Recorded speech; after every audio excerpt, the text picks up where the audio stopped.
What's good, everyone? Welcome to another episode of Hard Work Beats Talent, where we aim to draw upon the insights of our inner circle in order to help our listeners make more informed decisions about their career and life journeys.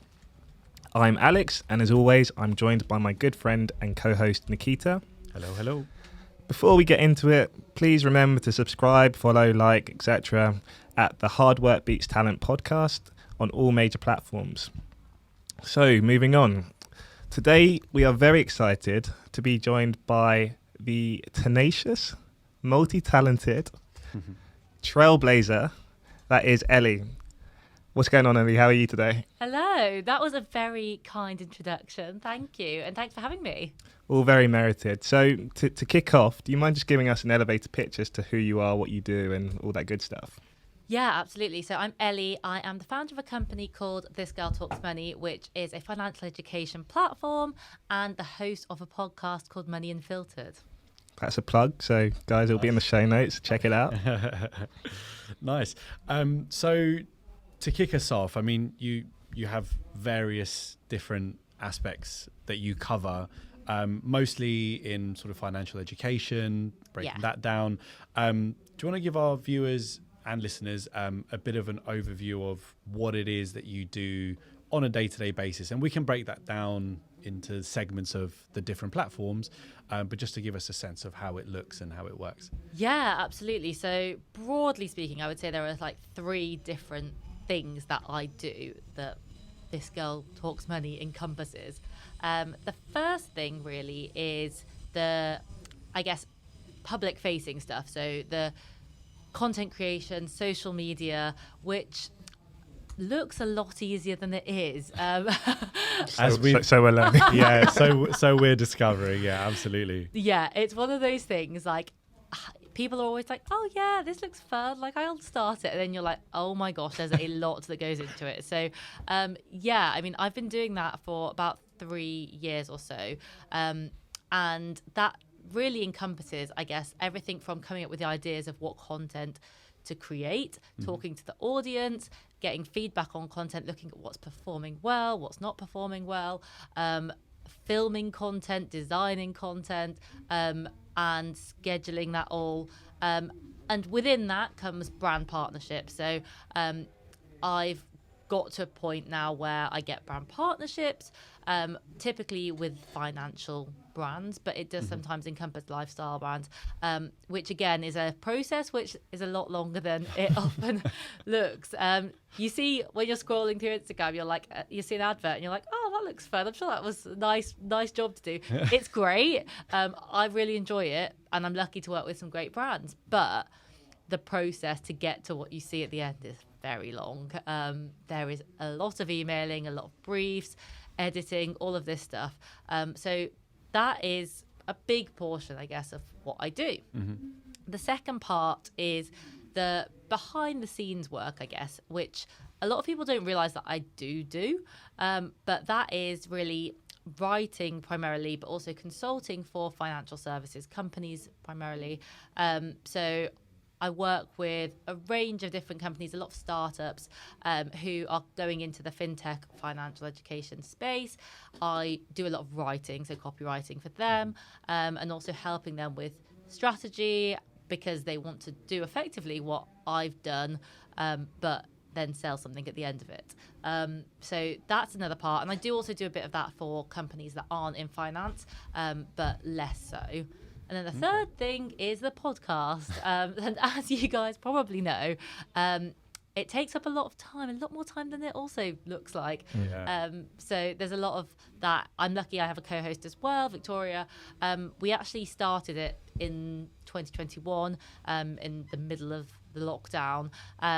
And we have just been going at that for, I guess a year and a half now. We're now again getting to a point where we are thinking about how do we take it to the next level? How do we monetize it? How do we turn it into something bigger? Yeah. So yeah, that is. We'll pick your brain at some point. Definitely. Yeah. No, it sounds great. Amazing. So it's clearly a unique path. I don't think I've met anyone who's a brand content creator, has their own kind of company, and then also has their own podcast. So how did you get here? Very good question. Yeah. This may take a little while because we want to really get into the journey. And I guess just like a forethought, our listeners, they'll be listening with an interest of, well, how do I become a brand or content creator, Instagrammer, podcaster, and I think it'd be really interesting for them to hear, as Alex asked the question, how you might go from something and transition into something completely different. Yeah, absolutely. So I guess the starting point is that I started out my career as a lawyer. So anyone that doesn't know, I actually was at university with Alex, and I studied a different course, but we both also then went and trained at the same law firm. So that was the path that I was on until I guess I was about 22, I would say. So I was due to start my training contract at 23. Moved to London to do the LPC and to study. And up until then, I hadn't really thought about the path I was on. I was like, okay, cool, I'm being a lawyer. And I moved to... It's like, it is one of those things where you just, once you get on the journey, there's so much that you have to achieve to get there that you're on like this train ride, essentially. Yeah, absolutely. And I mean, the kind of full honesty is that I actually got the job relatively easily. So I know that law is like a very competitive place to be, but I feel like it's a big part of the story is the fact that actually I didn't find it very hard. I just knew how to tick the boxes that would get me the job. So I ticked those boxes and I got the job before I'd really thought about what I actually wanted to do. Right. Okay. Can you see why I said multi-talented? Yeah. It's casual. Yeah. I can just go and get a training contract. Took me 10 years to qualify, but it's crazy. I agree with you though, because I think if, for those that listen to my episode of this podcast, I talked about sort of maturing in education because I wasn't a particularly good learner in my younger days, and it took me time to figure out how to sort of sit exams and tick the boxes and kind of mature into that, which sounds like you discovered a lot sooner, and it worked out well. So how did you kind of go from there? Yeah, exactly. That is a thing. I think like a lot of people that have been through any graduate process know there is a lot of just like steps you have to be good at and hoops you have to jump through. And so I did that, got on the track, moved to London. Sorry, before we move on, I think that's actually a great opportunity to cross-refer back to the episode where you interviewed me. I think it was episode 2. Just because I think some listeners might have an interest in going into the legal sector, and what you're saying really resonates with me in my journey. I think identifying, okay, if I want to get a training contract in 3 years, here's what I need to do in between now and then. And a lot of that comes down to, say, some of the guidance you have around you at the time, and not everyone has that, but I set that out in episode 2. So if you do have an interest in that, guys, do go back and listen. Yeah, absolutely. And once you know that, it's kind of like, okay, how do I tick those steps off? But yeah, so I had the job. I needed to finish studying, moved to London, very excited, having a great time. And I was quite interested in fitness at this point. And I basically started going to some events to try and meet some people, just have a fun time. And I met a girl called Louise who was running an event at this point. So I was a future lawyer. She was running this fitness event with a friend, and I got speaking to her, and she was coming to the end of her training contract. So she's a few years older than me.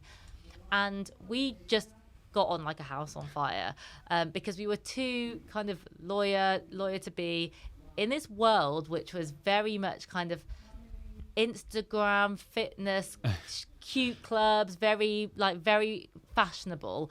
And we just were like, okay, we're the same kind of person here. But she announced to me that she was actually quitting law after her training contract and going to start a business in fitness and fitness marketing particularly. And you can start to see where this is going. But I hadn't even started my job at this point. We became very, very good friends, and we still are. And basically I was like, okay, off I go to my job. But every day I was basically speaking to Louise, who was now on this new journey, setting up her business, going to all these really cool events, doing all this really cool stuff, and I was just in an office. I was in an office. I can attest. yeah. That office wasn't always lit. Literally. And, like, there's not to say that there weren't great parts about it. And, like, I had, on the whole, I think, like, a pretty good time. But as I was going through the 2 years, which is actually a really long time, I was seeing this company grow, see the opportunities grow. And I started also paying... She's having a great time doing it as well. Exactly. Yeah. She's in control. She can do what she wants. And I also started to help her. So I got to a point where I would go from the office to go and meet her at her co-working space and then spend hours with her, helping her on the strategy for her company. And I just started to feel a bit like is my heart in this? Like, and also, what are these other opportunities that are out there? So I guess to cut a very long story shorter, basically we had a conversation, this was kind of the second year of the training contract. We had a conversation where she said, would you actually ever join? And I thought, yes, I would. Did she mention like in the legal capacity or? No, literally just as like a business partner, effectively. Okay. Oh, amazing. Yeah, and at this stage the company was doing very well, but she couldn't manage it all on herself, and I was just spending so much time kind of helping her. And basically, it got to a point where I was like, I either stay and I go down this route, or if I'm going to leave, there's never going to be a better time.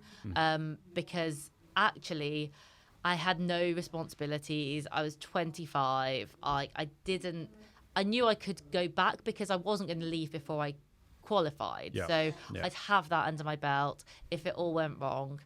I mean, I left. I questioned it a lot of times. It wasn't an easy decision, but it was one of those things, like I said, where there was never going to be a better time, because also leaving at that point meant that I hadn't got used to like a higher salary as well. Yeah. I also at this point was with my partner, now husband, who also was at the same firm as us. Shout out, Chris. But he was staying, so Yeah. I knew, okay, he's there, he's got this path, I can afford to take a risk. Yeah. And that's effectively what I did. I took a massive risk. Well, yeah, that's what really struck me when you were going through that journey, is that you kind of you weren't going to leave until you qualified. And actually a point you touched on, Alex, in episode 2 was that it's something that no one can really take away from you. Yeah. So if it doesn't work out, you can always go back, right? Yeah. And I think that whole point about not getting too used to that private practice salary, or even just working in as a lawyer in the industry, you kind of maybe can take that decision a little bit easier, go out there, see what it is, and you did take a massive gamble, which is really commendable. So yeah, good on you for doing that. It takes real confidence to do it, so it's great. And when you were working for, was it Louise? Yeah. Were you getting paid to do this work at the time? Okay. Well, I think the point I was going to make still stands, which is you did that kind of with the service mindset, and it wasn't, I'm doing it only because I'm getting paid. By the sounds of it, you were passionate and you wanted to help your friend, and that led to a bigger opportunity down the line, right? Yeah. And an opportunity to build skills that you might not necessarily have got to have developed at a junior stage in a law firm. Absolutely. So that, I think, is like the biggest thing, is like, ultimately 5 years later, the company that she built doesn't exist in that same format now anyway, and I am obviously not there as well, but she built it up. It was doing very well, but then realized that actually it wasn't what either of us really wanted, was to be managing people, because managing people is a nightmare. Agreed. Oh my gosh, yeah, like that's the one biggest takeaway about what not to do, is to hire anyone, but not to scare anybody.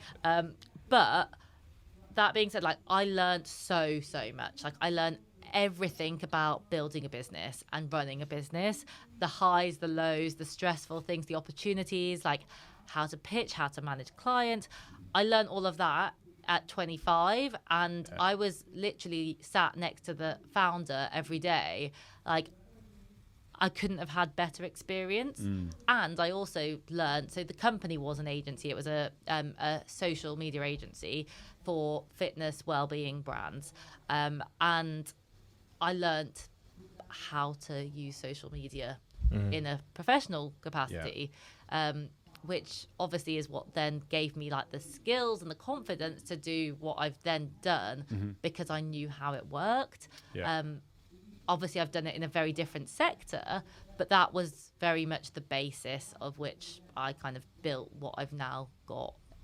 And sorry, just while we're on skills, do you think there was anything you learned in your legal training that helped at all? Yeah, absolutely. And actually, I think the biggest thing was actually from the training, from the education, not the training contract, because I learned about business and how businesses work, the structure of businesses, how they run, and then also the risks. Exactly, yeah, like the risks to look out for, all of that. But then also just contracts, because I deal with my own contracts all the time. Like, save a lot of money there then. Exactly, so much. And I know what to look for. I know like where the things are that I maybe need to discuss with somebody. And it's happened several times where I've looked at something and I've been like, I'm not happy with this. Like, go and change it. And so just even having that awareness, which you don't get, I think, otherwise. I'm sure it helps having a lawyer in the house as well. You can bounce ideas off of. It does help, yes. But yeah, I definitely credit like the LPC for that like knowledge and awareness. That's like something when I was trying to decide what I wanted to do at university. Like my mum, she was very traditional in that sense, was like, be a doctor or a lawyer or a dentist or something. But one point she did make was that if you study something like law, even at an academic level, you learn so many transferable skills about, like you say, business, companies, just general law, contracts, like all this kind of stuff that's really transferable. It's great skill to have, and to be a qualified solicitor as well is probably massively helpful. So why don't we start with sort of when you moved from this agency to what you're doing now? Was it a kind of from one to the other? Was there stuff in between? It was very gradual, is what I would say. I think when you kind of look at it in a trajectory, it looks very like boom, boom, boom. But when I started This Girl Talks Money, it literally started out as a blog and an Instagram page. And at that time, the agency had started to kind of wind down, but I was doing work as a contractor. So I still had a bit of money, but I just thought, I've got this idea. It's been in my head for a while. No one I had found in the UK was doing it. So people in the US were doing it. Massive. Yeah. And I was just like, if I don't do it now, someone else is going to do it. And I was right, because 3 years later, there are a lot more people doing it. But starting in 2019, I just thought, let's see what happens. If you go back to like what I started out with, like, it doesn't look anything like it looks now. It was very like scrappy. And I just thought, I'm just going to put this content out there and see if there's a demand for it, see if there's an interest for it. And I do think that there is a definite element of like early adopter advantage here, in the sense that quite quickly, within like the first 3 or 4 months, I got asked to start writing blogs for a company. They didn't pay me very well, but they paid me something.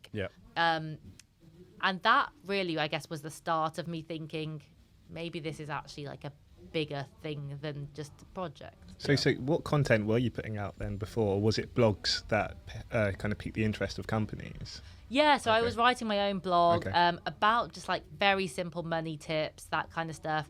Posting on Instagram, like similar stuff, like very simple, straightforward, but like visually appealing, accessible, relatable to, millennials. And because there weren't that many people, I think companies found me quite easily. And one thing, again, that I've always been relatively good at is writing. I never really thought of it as something that I would end up doing as a job, but actually, if I look back at, like, I guess, my childhood and school, I was always good at writing. Right. So they just saw what I was doing, liked it, and thought, yeah, do you want to write some stuff for us? I had no idea how much to charge. Like, they were paying me like £50 or something, which is like a post. But I was just happy that someone wanted to pay me for what I was doing. Yeah. And that was, I guess, the start of it turning into a business. And why finance? Is that something that you had like a really keen interest in, or did you sort of identify a gap in the market that you thought would be beneficial to people? Yeah, great question. To educate them on, anyway. I would say it's a combination of both. So I think initially it was an interest in that. I just remember my mum, when I don't even know how old I was, but she signed me up to Martin Lewis's emails, Money Saving Expert. I still get those emails. So do I. They're great. They are great, but the thing about them is, A, they're very dense. Yeah. And they're aimed at my mum, mostly. Yeah. And it's those links, like you click through to them and it's not clear where it goes. I completely agree with you, yeah. That's the thing. So I was getting those for years and I was thinking, this is really good, but like this is not me user-friendly. And I started to think, okay, I'm going to start teaching myself some of this stuff. My granddad also was very good at kind of pushing me in the direction of like financial information, and buying me books, which I didn't pay much attention to, but about like investing and stuff. And I just thought, you know, in my early 20s, let's give it a go. Let's put some money in the stock market, see what happens. And it worked out all right. Played around a bit. And then I just thought, throughout my 20s, as I got towards starting this, why is there nothing that is talking to women particularly, and this generation? Like, we're very different to our parents' generation. And then came like the identification of the opportunity, because I looked for it, couldn't see it, already had the interest, and thought, well, this is an opportunity. If I don't do it, someone else is going to do it. Brilliant. And yeah, it was very low risk though at this point. You say it very casually, like, just thought I'd go and do it, but like, what does starting your own kind of financial education business look like? Like, what steps were required? Because I think a lot of people say, that could be done better, but not many people actually go and do it. Yeah. So I think it'd be great to like bring to life what the execution of that looks like, rather than just the idea. Yeah, so true. So I guess the first thing is, it wasn't a business to start with. It was literally a hobby. I only turned it into a business properly in 2020, after I realized that I could make money from it. But honestly, all it was setting up a platform, like a blog, which you can just Google, set up. Again, what my website looks like now and all of the blog is not what it looks like. It was very much a DIY Wix site that was very scrappily put together, but good word process, and an Instagram account. And I had a private personal Instagram account, and I knew from having worked on the brand ones when I was at the agency, you know, you need to have different types of content. You need to make it look nice. I knew how to use Canva, which is like the godsend. I love Canva. Yeah. You probably realise most of our content is from Canva. Literally. It's great. It's so good. Yeah. It's so good. Exactly. Yeah. And that was it. I was like, okay, I need to write a post a week, and I need to put out 3 or 4 Instagram posts a week and just keep talking about it. And that was it for a few months. That was the start.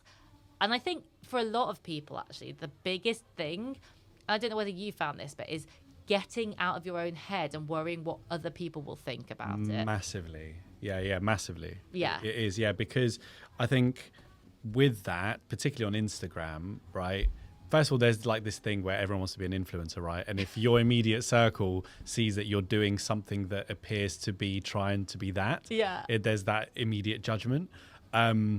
But because you're marketing to your immediate contacts from the outset, you do have that worry that, oh, what are they thinking? Yeah. Do they like it? Do they think it's rubbish? Is it even speaking to them? Oh, they're not really our target market, but we're blasting them with this stuff, you know.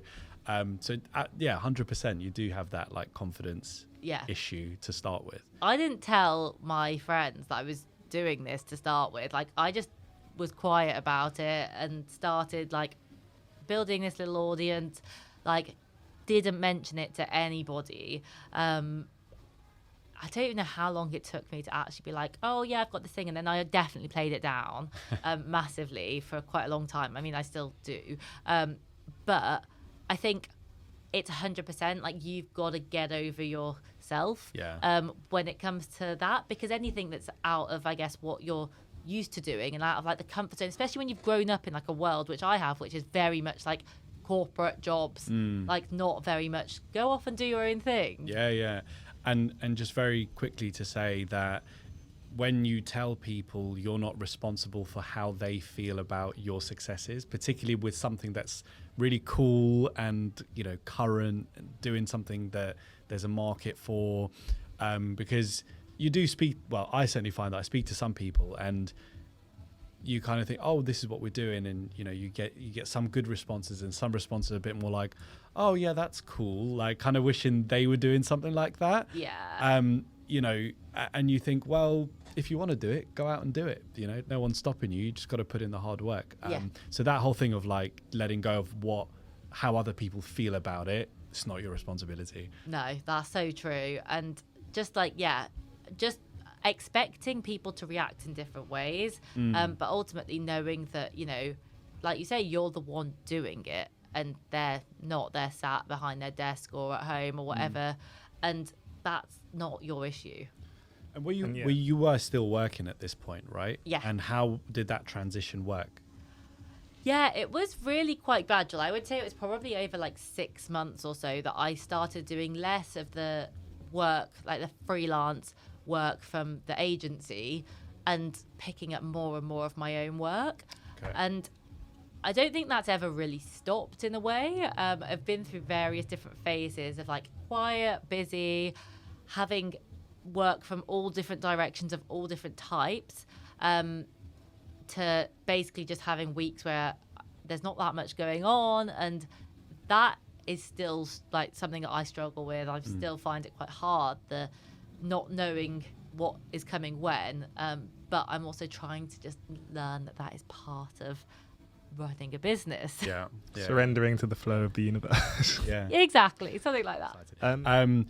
I listened to your latest episode of the Money Unfiltered podcast this week, and you had the co-founder of Neon Fragrances, Nicola Elliott, on, and something that like was a massive light bulb for me, because alongside being a solicitor, I also have like a business that I own and my family's involved, and we do something on the side, is that like removing this belief that you can go from being an employee to being a business owner and like making loads of money and having a salary. And what Nicola said, and what you've actually just kind of described to us as well, is that it's a really gradual process. You know, she said you can't go from one to the other. It's like, if you're lucky, you'll go from your day job to evenings and weekends on your side hustle, to then maybe working as an employee for 4 days and doing 1 day on your other stuff. And I just want that to really hit home, because like that's the realistic view of shifting, transitioning, starting your own business. 100%. Like, and oh my gosh, I just think the amount of times that people say to me like, oh, like, how do you do that? Like, how do you make money just being on Instagram? I'm like, I don't. That is not what I do. Like, you don't see 90%. Of it. It is that. And the more I think that people like Nicola kind of talk about it, I love that episode because of how brutally honest she was about it. And even the bits like off mic where she was telling us about like stress, and the thing that stuck in my head is when she said about the fact that people come to her and say to her like, oh yeah, I started this business but then I gave it up because XYZ happened. And she was like, XYZ literally is my Tuesday. Like if that was me. If I gave up the business when that had happened, I would not be here. Yeah.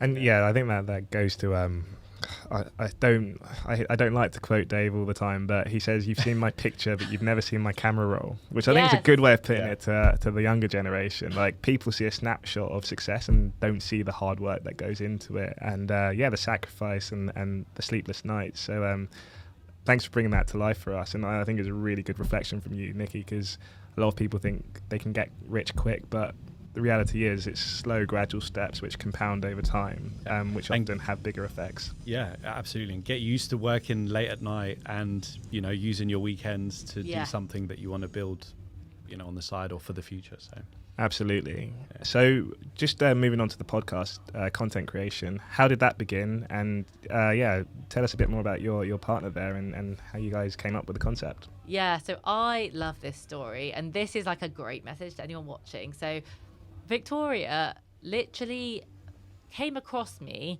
the end of 2020 because she had joined a workshop which I was co-hosting with somebody. And I, at this point, didn't know she existed. I got this email after the workshop, so like 9:30 at night, which basically was just like this paragraph being like, oh my gosh, like, just done this, love what you're doing, you're great, here's my number, WhatsApp me. I was like, bold, and it makes a lot more sense when you realize that she's northern, right? She's from Leeds, she's very much goes and gets what she wants, and I was like, okay, I'll WhatsApp you. Was the message like, who dis? Basically, I was like, hi, you've just emailed me asking me to WhatsApp you. Like, here I am. So 100% credit is to her for that, because she reached out of nowhere. And basically, this was also very much COVID time. So we got on a call, had a chat, and just again, like another version of this story where like we just clicked, it just worked. She explained to me that she is a financial advisor. She had just set up her own business and had left like the big structure of corporate financial advice, and we just got talking and we started like building this friendship, and along the way we were like, oh, maybe we should have a podcast, because we had so many conversations about all of these issues privately, and we were like, this would actually be really good to record. So we just started recording it and released the first series, and the first series was only 6 episodes, done all on Zoom. We'd never met at this point. Oh wow. Yeah. So she lives up north, she's not like based down in the south or so anything. she was in London for a bit, but this is peak COVID. Oh right. Okay, yeah, of course. Yeah. End of 20. Yeah. And right. so it was, we'd literally never met. We just decided we'd do this podcast together, did 6 episodes and just put them out, and it was just us two chatting to each other. And when you look back now, like, it's so cringe-worthy, but episodes 1 and 2 on HWVT. Mate. Anyone that's looking to start a podcast, you have to just get over those first 2 because it's painful. It's not going to be good, is it? You do. Yeah. But yeah, we did those 6 episodes. We were like, okay, some bits work, some bits don't work. We probably want guests. So we spent a bit of time planning and then went into season 2. And we're in 3 now. We kind of had a bit of a big gap before the second season, got all of the guests organised, figured out like a bit more what we actually needed to do, got an editor to help us. And then basically, since then have been doing weekly episodes with a short break in between, and we're coming towards the end of our 3rd season. But I love it, and I'm guessing you found, because you're doing it as well, like there's just something so great about like the art of podcasting. Yeah 100%. No, we really enjoy it.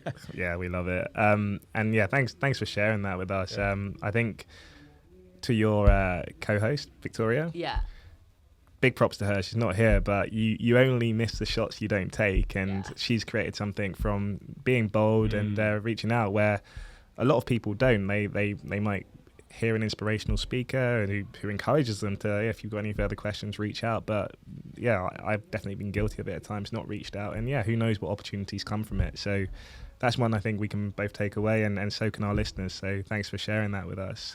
Absolutely. And this is like a really recurring theme as well, is that people who take action and actually take a gamble and just drop someone a message, like, what's the worst that can happen? What are you going to lose? That seems to be a big separator between the ones that like the doers and the non-doers, and the ones that achieve something and people that maybe don't.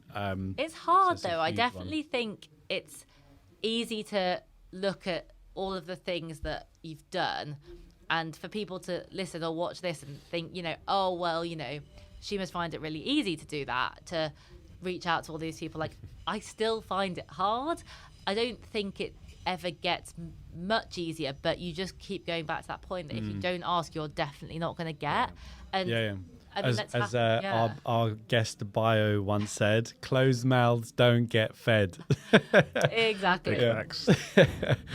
And I think, I don't know about you, Alex, but having started this podcast, I'm way more shameless in just saying to people, you're so interested, like, would you be comfortable coming on the podcast? Because if you don't do that, if you don't ask, like, we're just not going to have guests.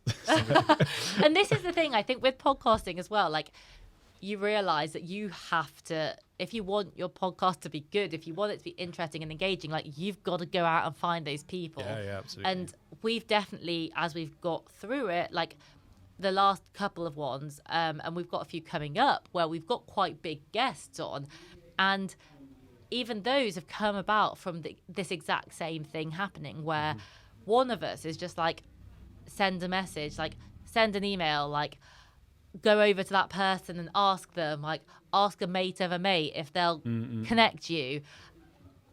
What's the worst that can happen? And I think, like you say, doing something like this actually really forces you to do it, where in a lot of areas of life you could just sit back and just be like, oh, well, if it doesn't happen, it doesn't happen. If you want your podcast to be good, you've got to ask people to come on it. Absolutely. And actually, that's something Nikki and I spoke about as being one of our kind of aspirations for this podcast. We want our inner circle to grow organically. So to the extent that you or other guests have people they think would really enjoy this experience, let's connect those people. Let's cross-pollinate, because who knows what might come of it. And ultimately, we're people. And we enjoy meeting new people and love.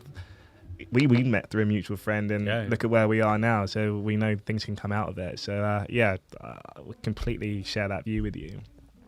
Just on each of your kind of content creating and financial education, were there any qualifications, particularly around the financial education piece, that you've had to do, or like kind of any challenges or surprises that someone looking to maybe start their own financial education business, what sort of things would they need to be aware of before doing so?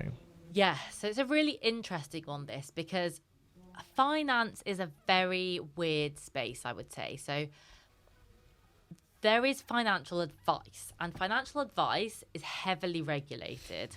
Financial advice is, the high level way of putting it is, it's product focused. So anything that tells people what financial products to buy, to use, all of that is very heavily regulated, and you need to be a financial advisor to be able to do that.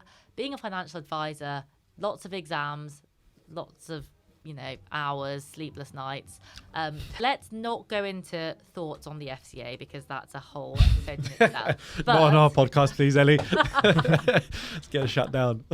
But the thing with financial advice is that it's very helpful to people with money. What it's not so helpful for is the vast majority of the population who don't have assets worth over a certain amount. And this is why financial education is growing. It's always been there. It's always had a need. And I guess, 5-10 years ago, it was largely filled by financial journalism, because financial journalists don't tend to have qualifications in finance, because they're covering the less profitable part of finance, which is the part that affects most of us. financial education is filling in all of those gaps, all of the stuff that people need to know day to day to manage their money.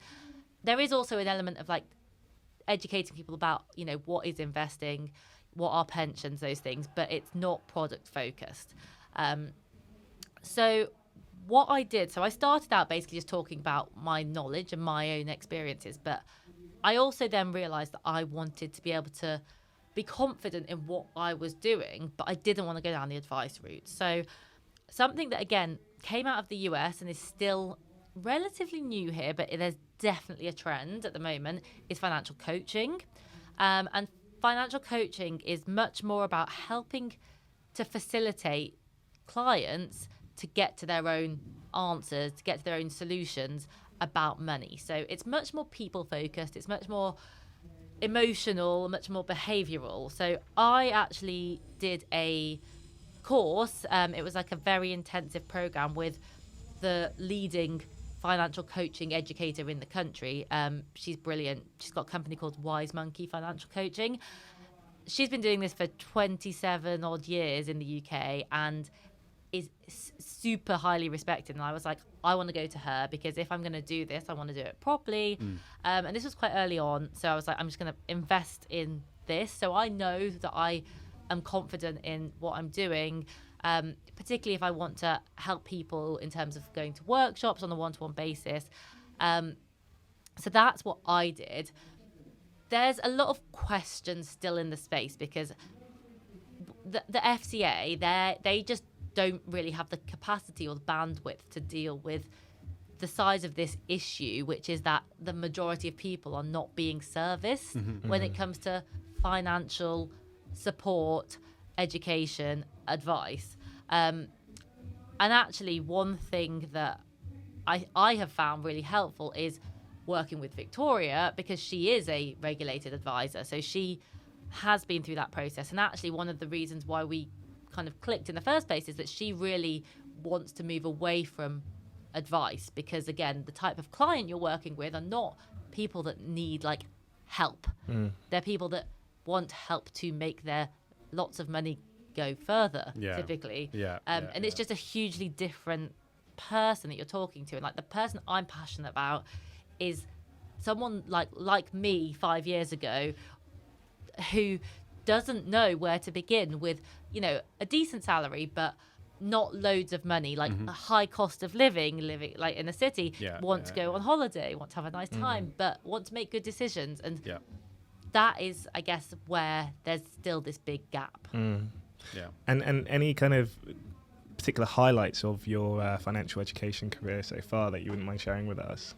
Yeah, absolutely. I mean, I've worked with some brilliant companies and brilliant brands. Like one of the things I love doing is like workshops in person. So I've been lucky enough to have quite a lot of opportunities to go into companies, a bit but more so recently as people start to come back to post-pandemic life and in-person events. Like I love that feeling of like talking to a room and people nodding along and people kind of having those light bulb moments and connecting to people in that way. But another recent highlight, and this is more on the creation side, but it all ties in together, is I did a big campaign with hotels.com, which I absolutely loved doing because they came to me, they were like, we want to do this campaign. We've done a bit of research about the cost of stag and hen parties. And we want to do this whole thing about ways that you can save money without having to say no. So I worked with them on this big campaign. I did a day of like endless radio interviews. Like it was super fun. And it was just doing what I love doing in, I guess, a more commercial environment. So yeah, it's been great. There's a lot of highs. There are also lots of stressful parts about it, but Well, look, this is really interesting, and I'm sure we can talk about it for a long time, probably all evening, but we do have to wrap it up slowly. Can you give us your like 5 top tips for people? God, there's a banging around going on there. Your sort of 5 top money tips that you would give to people. Gosh, I can't really remember these. Give it a go. I'll read them out to you, and then you could say which one's your favourite. we can chop this up. So your 5 top money tips that you propose to us are: start saving, but don't stress about it. Yeah. Start saving, but don't stress about it is number 1, because this is what I did. I started saving as soon as I started getting paid, which at the time I don't think I clocked was unusual, but turns out it's quite unusual. Having spoken to Chris, who didn't start save for 2 years, earning the same amount of money as me. But what I did is I just set up a direct debit every month. It wasn't very much, a couple of £100, which, grand scheme of things, out of what I was earning, wasn't that much. But it just was going away every month, and it meant that by the time that I had finished my training contract, I had a bit of money in savings. And as Tony Robbins says, automate it. Yes. Invest early. Time is your best friend. That's all about Horizon, right? Yes. Yeah. So investing is one of the biggest topics I get asked about all the time. People want to know how to invest, what to invest in, where to start. Women in particular are still not investing enough. Women save, they don't invest as much, and saving is not your friend when it comes to inflation. Investing at the moment, questionable, but the best way to think about it is that at the moment, while the markets are not doing well, it's a sale. So all of the stocks are on sale. So buy stuff on sale, hold on to it, and hopefully it'll increase in value. But the reason I say start early is because you get the benefit of compounding. So your money, your gains will grow and grow and grow, hopefully. We love that concept as well, the compounding effect. Number 3 is learn to negotiate. Negotiating, yeah.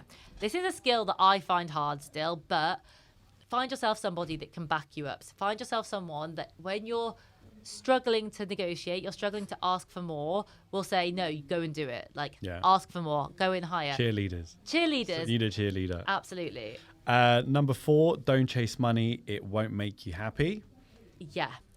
This one, I think, I made decisions early on in my life focused purely on money rather than what would make me happy and fulfilled. And the reality is we've got a very long time to work. Yeah. And if you don't enjoy what you do, you know, or if you burn out after 5 years, what are you going to do for the next 30 years? The money will come. I do believe that if you put your energy and your passion into something, like, you can make it work. It might be a bit slower, but it will last longer and be much more fulfilling. Yeah. No, I wholeheartedly agree with that as well. And I think we either have the opportunity to follow a career path that will allow us to make money, and that's what we're kind of chasing, or we have to go into something just to make money because we have to survive. So completely agree with that. And finally, spend money on experiences now. Yeah. And this is just, I think, to people that are younger. I mean, I say younger, like, that aren't tied down. A lot of people are younger than us now. You make it sound so glamorous. Tied down. No, not at all. But one of the things that I did when I was in my early 20s was spend a lot of money on traveling, and it's just one of those things I've never regretted. I had friends that were living all over the world, and like friends suggesting, let's go to the Philippines on holiday and stuff. And I just did it. And that money now is totally irrelevant to me. But those memories and those experiences are like invaluable. So I think it's so easy to think, oh gosh, like I should not spend that £1,000 on that big trip. But if you've got it, then I would say, like, if you want to do it, do it.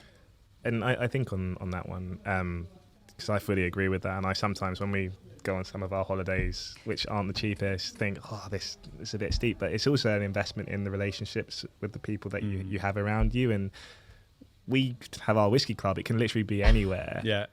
And in fact, it's because we went on a holiday together that our relationship flourished as well. But on that, like, we can be in any kind of anyone's house, any part of the country, like not spending a penny and still have a great time. But yeah, often those experiences, when you've got the money, facilitate an even more enhanced experience for the group. So I fully endorse that one. Spend money on experiences now, especially when you're young. Yeah.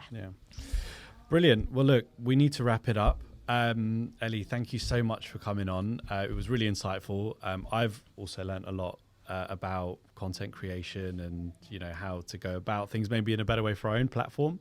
And I'm sure our listeners have a lot to take away for their own journeys as well. So thank you so much.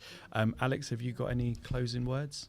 No, again, I just want to reiterate Nikki's comments. I want to encourage everyone to listen to Money Unfiltered. We're going to leave it in the show notes.